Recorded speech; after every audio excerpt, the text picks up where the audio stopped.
Good evening, everybody, and welcome to our regularly scheduled Lake County School Board meeting for Monday, September 26, 2022. If you're watching this meeting pre-recorded, we apologize that you were unable to catch us live. We had some technical difficulties. We're going to begin our meeting this afternoon with a moment of silence, followed by the pledge, so if everybody would please rise.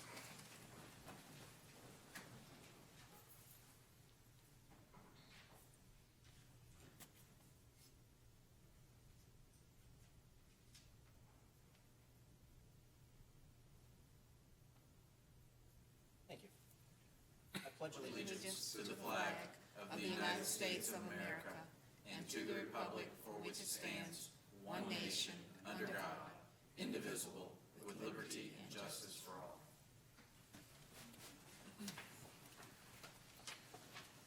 All right, once again, welcome everybody.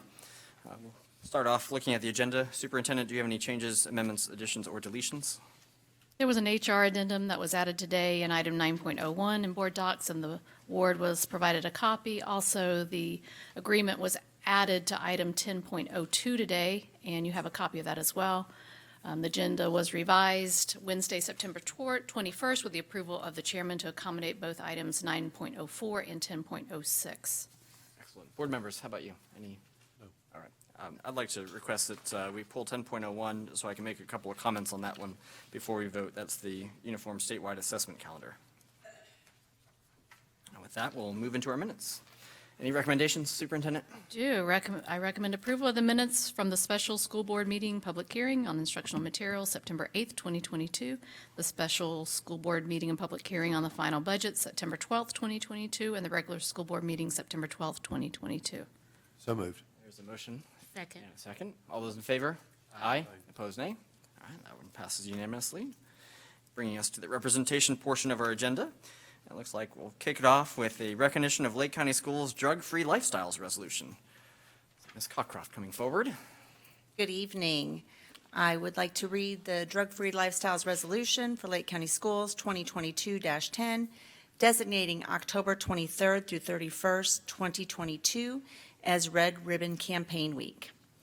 Whereas alcohol and other drug abuse in this nation has reached epidemic stages, and whereas it is imperative that visible, unified prevention education efforts by community members be launched to eliminate the demand for drugs, and whereas the Lake County School Board is sponsoring the Florida Red Ribbon Campaign, offering students and citizens the opportunity to demonstrate their commitment to drug-free lifestyles, no use of illegal drugs, no illegal use of legal drugs, and whereas the National Red Ribbon Campaign will be celebrated in every community in America during Red Ribbon Week, October 23rd through the 31st, and whereas business, government, parents, law enforcement, media, medical, religious institutions, schools, senior citizens, service organizations, and youth will demonstrate their commitment to healthy, drug-free lifestyles by wearing and displaying red ribbons during this week-long campaign, and whereas the Lake County School Board further commits its resources to ensure the success of the Red Ribbon Campaign, now therefore be it resolved that the Lake County School Board does hereby proclaim October 23rd through the 31st, 2022 as Red Ribbon Campaign Week and encourages its citizens to participate in drug prevention education activities, making a visible statement that we are strongly committed to a drug-free state. In testimony whereof, the School Board of Lake County, Florida, and the Superintendent have hereunto subscribed their names and have caused the official seal of the Lake County School Board to be hereunto affixed on this, the 26th day of September, 2022. A copy of this resolution is hereby placed in the archive records of this board. Excellent. Do you have a recommendation for us? I do. I recommend approval of Resolution 2022-10, recognition of drug-free lifestyles. Excellent. I hear a So motion moved. by Bill. Second. Second. All those in favor, any discussion before we vote? All in favor, aye. Aye. Opposed, nay. 4-0. Excellent. Do you have our next one as well? I do. Excellent. Lake County Schools National Bullying Prevention Month Resolution 2022-11, designating October 1st through the 31st, 2022 as National Bullying Prevention Month campaign. Whereas bullying is physical, verbal, sexual, or emotional harm or intimidation intentionally directed at a person or group of people. And whereas bullying occurs in neighborhoods, playgrounds, schools, and through technology, such as the internet and cell phones. And whereas various researchers have concluded that bullying is the most common form of violence affecting millions of American children and adolescents annually. And whereas Lake County children and adolescents are affected by bullying annually, and whereas targets of bullying are more likely to acquire physical, emotional, and learning problems, and students who are repeatedly bullied often fear such activities as riding the bus, going to school, and attending community activities. And whereas children who bully are at greater risk of engaging in more serious violent behaviors, and whereas children who witness bullying often feel less secure and more fearful and intimidated. Now, therefore, be it resolved that the School Board of Lake County, Florida proclaims October as National Bullying Prevention Month, and be it further resolved that students, parents, recreation programs, and community organizations be encouraged to engage in a variety of awareness and prevention activities designed to make our communities safer for all children and adolescents. In testimony whereof, the School Board of Lake County, Florida, and the superintendent have hereunto subscribed their names and have caused the official seal of the Lake County School Board to be hereunto affixed on this, the 26th day of September, 2022. A copy of this proclamation is hereby placed into the archive records of this board. Excellent. Superintendent? Recommend approval of the National Bullying Prevention Month Resolution 2022-11. So moved. Recommendation and a quick motion by Bill, second by Molly. Any discussion on that one? All right, then all those in favor say aye. Aye. Opposed? That carries unanimously as well. Excellent. I don't have any public input cards up here, so I think we're going to move into our next item, which I believe is a very special guest on behalf of the superintendent. Perhaps you'd like to do the introduction. I would. I'm very honored to introduce you all to Mr. Jacob Quiones. He is from Eustis High School, and he is the newly elected chair of our Superintendent Student Advisory Committee, and so he is here to give our report from our first meeting this month. So welcome, Jacob. Thank you. So good evening. As I was introduced, my name is Jacob Quinones. I'm the Eustis High Student Body President and the newly elected chairman. I look forward to joining you each month to give an update on our meetings and share with you suggestions from Lake County students to make our county a lot better, keep making our county better for students to learn. The first meeting of the 22-23 SSAC was held Thursday, September 1st. All high schools were represented at the meeting by the school's SGA president and or student body president or vice president. This year's committee members include Abik Sheel and Victoria Scurdy of Leesburg High School, Ryan Dorsey and Macy Bill of Tavares High School, Aubrey Sellers of Mount Dora High School, Maya McLean of Lake Mineola, Cameron Anstill and Caden Harmony Greenstein of South Lake, Kiara Woodhead of East Ridge, and Grace Tyree of Umatilla High School. So our meeting began with introductions and an overview of the roles and responsibilities by our superintendent, and then following that was the election of the committee's officers. As I mentioned, I was elected chairman. Ryan Dorsey of Tavares High School is our vice chairman, and Cameron Anstill of South Lake is our secretary.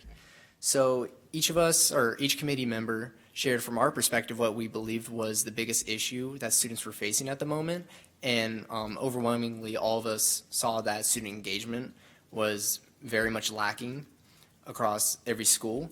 So we're going to start focusing on that. We were also, we discussed the need for all students, particularly in high school, to make school a priority, and how we as student leaders might be able to help students feel more connected through clubs and other activities. We decided to continue this discussion for the next meeting, and also several members volunteered to share some ideas at our next meeting about improving school spirit. Other topics of interest include a look at the district's cell phone policy, a countywide SGA conference modeled after the state conference, how students can help overcome the negativity of social media, ways we can make teachers feel more valued and respected, and understanding diploma options, what they mean, and what students need to do to earn each diploma type. So our next meeting will be October 5th at 5 p.m., and we will have Mrs. Sellis, the executive director, come and share with us information about the diploma options, and then we'll go into discussion about how to improve student engagement. So I look forward to giving my update next month, and thank you. Board, did you have any questions? Well done. Good job, Jacob. Thank you. So look forward to seeing what you all tackle this year, and very good. Good work. Mr. Johnson, nothing for the attorney side? Excellent. Then we'll move into the consent agenda tonight. I recommend approval of consent agenda items 8.01 to 9.04 and 10.02 to 10.06. So moved. Second. There's a motion and a second based on the superintendent's recommendation. Any comments or discussion before we vote? And all those in favor say aye. Aye. Opposed, nay. That one carries unanimously. And that brings us back to 10.01. This is a particular one that I think a number of teachers and parents have been bending my ear on out of the concern of double testing, and so I just thought it might be appropriate to make a comment or thought on this one before we vote. And certainly because I'm not a big fan of double testing, but and I guess really where I'm mostly looking at is we're using iReady in addition to the state's fast progress monitoring system, and that's resulting in kids taking multiple sets of progress monitoring tests. And I can understand the logic of not wanting to put all our eggs in a basket of a test that we haven't seen before, particularly when it has implications for teacher evaluations, and we don't want those to go awry. And also not understanding fully at the beginning of the year how this data would be usable for us. So all that being said, I don't have major reservations on approving both of those tests tonight. But going forward next year, I'd really like, to see the district engage in some good conversation. And of course, that's going to require a lot of input from LCA about how we, is there a path where we don't have to double test kids? Or, how can we use, maybe iReady is just in place as an intervention tool, and maybe not, necessarily it's the right tool for every kid. And just how we might be able to leverage that. So that's just my bit of an encouragement and charge forward as we move to next year. But that's it. Y'all aren't jumping with thoughts, so we'll. I think your comments are very well meaning, and I agree. I think it's always a good idea to look at what we're doing, and if there's a better way of doing it, certainly. I would concur, though, that at this point, because we don't know what the state test is going to look like, I wouldn't want to see us just decide to use only that. So I think it's educationally sound to do both tests this year. Perhaps next year things might look different, but I certainly welcome your comments and think they're right on target. Thank you. All right. I think we're ready for recommendation. And we are committed to reviewing that after we've seen the results for this year. So I recommend approval of item 10.01, the 22-23 Uniform Statewide Assessment Calendar. Excellent. There's our recommendation.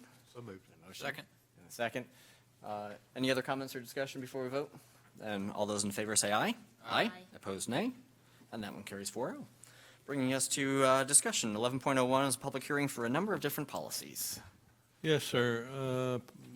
Exactly. 1101 is a final approval of 18 different policies.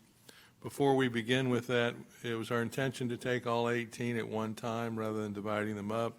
Does any board member have any objection to proceeding in that manner? Nope. I don't think so. Okay. Hearing none, the policies brought for final approval are policy 100, definitions, 131, legislative/policymaking, 0161, parliamentary authority, 0164, notice of meetings, 0165, meetings, 0165.1, agendas, 0166, executive session, 0166.1, workshops, 2260, non-discrimination and access to equal educational opportunity, 2410, school health services, 5517, anti-discrimination/harassment for students, 5780, student parent rights, 5780.1, parent-student rights, Parents' Bill of Rights, 6152, student fees, fines, and charges, 8330, student records, 8406, reports of suspicious activity and potential threats to schools. 8452, automated external defibrillators, AED, and 8500, food service program. If there's anyone here this evening that wishes to speak to one or any number of these policies, please come forward to the podium at this time. Madam Chairman, Mr. Chairman, I don't see anybody coming forward and believe it appropriate to close the public hearing portion of this matter. All right, excellent. Thank you. Then we'll move into our superintendent recommendation. I recommend final approval of the policies as stated by Mr. Johnson. So moved. Motion and our second. Any comments, discussion, any of those? I know it's final approval, so we've already looked at these many times over. All those in favor say aye. Aye. Opposed, nay. And that one passes as well, 4-0. Superintendent, your report. Oh, where to begin? You can imagine it's been a busy couple of days. The team and I have been spending a lot of time with our emergency operations folks and Lake Emergency Management.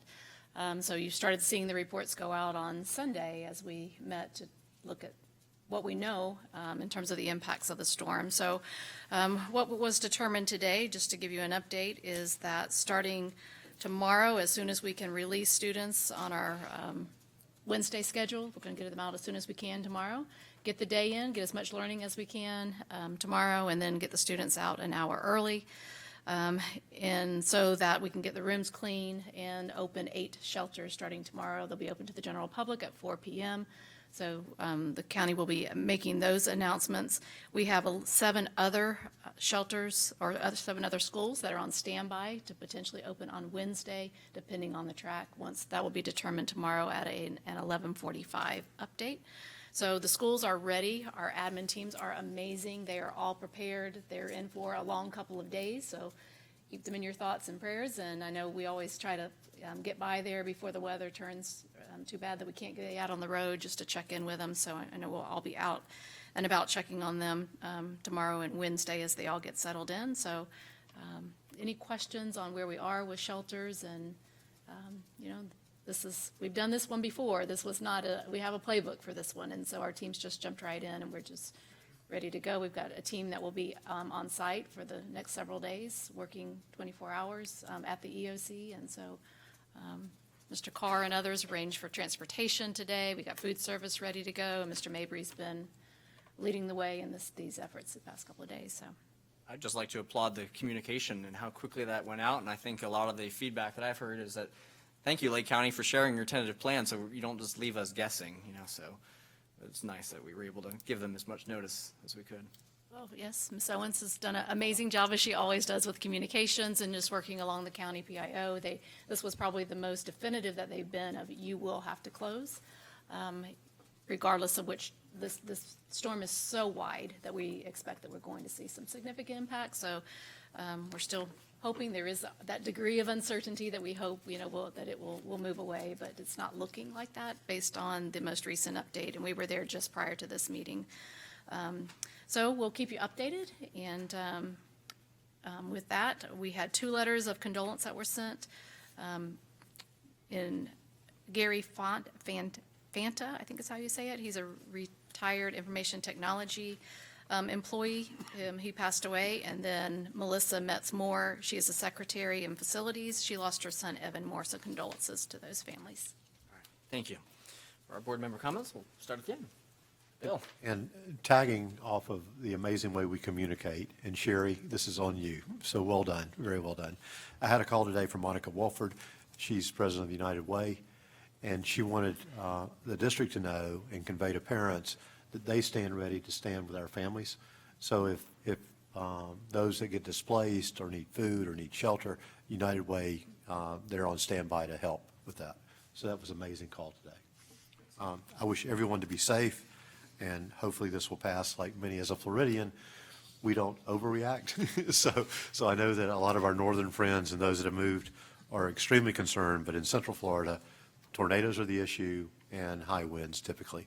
So everyone can take a little breath that it's not going to be as tragic. So that's all I got. Excellent. Thank you very much. Tyler? It's always fun going after Bill because he steals a lot of my material, but echo the comments to Ms. Owens. She always does a fantastic job getting information out. Got a lot of compliments on the tentative planning and just how proactive we've been on these things, so thank you for always doing that. Also want to give a shout out to Joe Mabry, Mark Palmer, and Alex Hankey and our safety and security team. We had an executive session before this meeting to talk about our Florida Safe Schools assessment and all the protective measures we've been taking and the proactive measures we've been taking. And it sounds like I knew this going into it, but we've got 3 of the best in the state of Florida that are protecting our students on our campuses every day. So I want to thank them for all the work that they continue to do day in and day out and what they'll do during the storm as well. There'll be a lot of them wearing the hats at the EOC and monitoring those storms as well. So thank you both, and thank you, Alex. And lastly, hope everyone stays safe during Hurricane Ian. I think we've done what we can. We'll continue to be there for our community and let us know what we can do to help. So thank you. I would just concur with just about everything's been said. I'd also like to make a comment to our student representative, Mr. Kianis. It's very nice to have you here, sir, and we look forward to seeing you twice a month, I guess it is. I'm always a big proponent of the great work that all of our staff and employees here in Lake County do. So once again, you have not disappointed, so thank you. I pray for everyone to have a safe time during the storm and give you some good time to stay home and enjoy your family. So we'll see you back real soon. Excellent. And I will just say ditto to all those fine remarks. You all were very eloquent. And before we go, make sure we sign the resolution tonight. And with that, we are adjourned.